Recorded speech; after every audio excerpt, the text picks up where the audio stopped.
Oh, look, we were really disappointed with how we played last week. So our ability, we want to really just be a really competitive team. Clearly we've got some personnel challenges, but we want to be a team that when our supporters come to the game, they rock up and they see a really competitive effort. So we've got Friday night footy and it's an exciting night on national TV, so we want to put in a really good performance. You guys have been out of finals contention for a while now. Have you seen a lull in players to get to the end of the year?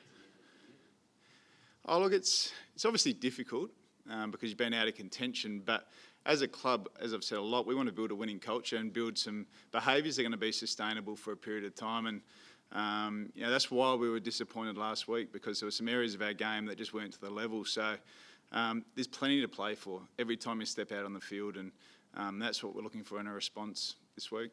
What do you expect out of Sydney, a club in a pretty similar spot in the finals? Yeah, look, they've got some really good young talented players. They're obviously in a transition into playing with some new personnel as well. But they're a really honest team. They're coached that way. They have really strong behaviours, and just watching them throughout the week, they're still playing a very similar style of footy. They're really hard defensively. They're hard to move the ball against, and they're really honest around the footy. Yeah, look, there's obviously going to be some change. I think it's been pretty well publicised that we're making some changes in a whole range of different areas to get better.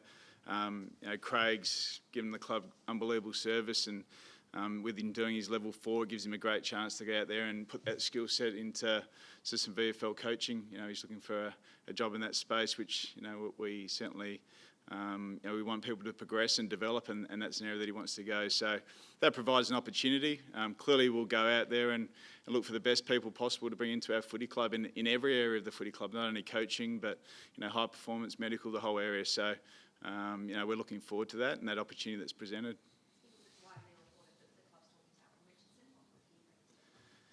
Yeah, look, there's lots of stories out there about who's talking to who. We're going to go and... Oh yeah, look, we've spoken to Alan. He's a really good person with a great footy person. So we're speaking to a whole range of different people, but we'll certainly bring in the best people we can for our footy club. We think it's important to bring in really good people that can help our footy club move forward and continue to evolve to where we want to get to. So we'll work our way through that in the coming weeks, but there's obviously going to be a bit of change.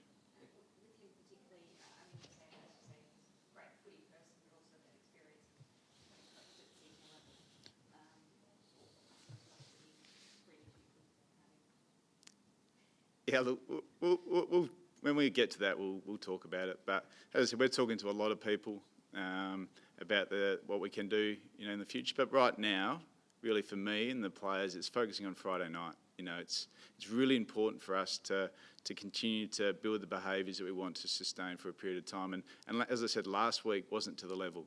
So that's our chance this week, is to respond on that and make sure we put in a really good performance against the Swans.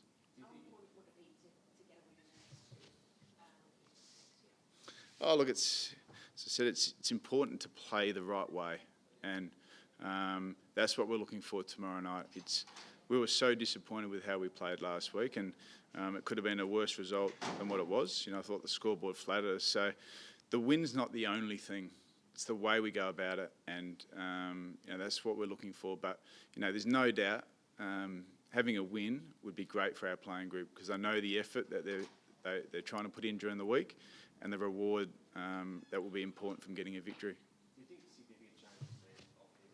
Obviously a couple of coaches are going already, and fitness watch changes, and how the balance between getting that right, or will that be disruptive as well? Oh, look, I think we're really clear that what we want to do is to provide the best environment we can and get the best people we can, and clearly there's going to be some change, but we'll go through that at a more appropriate time. But it's an exciting opportunity in that space, but one that we're still a few weeks away from really setting our sights on.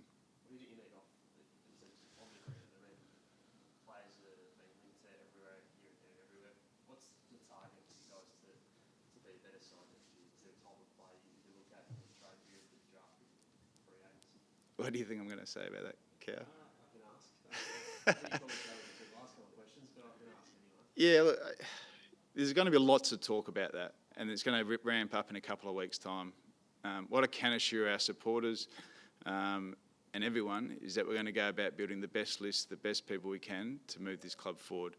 And that will take some change. But we're really confident with the foundations we're laid. We're confident with, a big part of our playing list is going to be a playing list that's going to be here for a long period of time and going to be a part of a really winning culture at the Melbourne Footy Club. So we'll make some changes, like every club will, and we're going to go about doing that the best we can.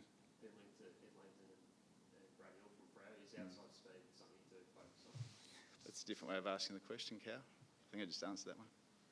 A bit of talk about the possibility of the floating fixture being extended beyond, so it's around 23 at the moment, so making it 3, 4, 5 weeks potentially. What would that do for a coach in your preparations to the end of the season? What would you sort of think about that? If you're given the notice of what it may look like and when it would, I think it would be fine. Your preparation time, once you know, you can plan your weeks accordingly. So as soon as you get a feel for how long that would be out, you can plan your week. So the floating fixture of round 23 hasn't impacted. If you know early enough what that's going to look like, I'd be all for it.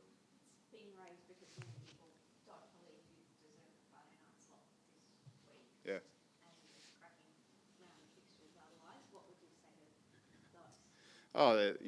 We can only... we got the Friday night fixture based on last year's performance. This year's performance clearly hasn't been to the level that we would have liked. So, I can understand why they may think that. In the end, it's an opportunity for us on the national stage to play well. But, if that's linking that to the floating fixture, then I can certainly see why it would be something that they would look at. But at the same time, we got this fixture based on our performances last year.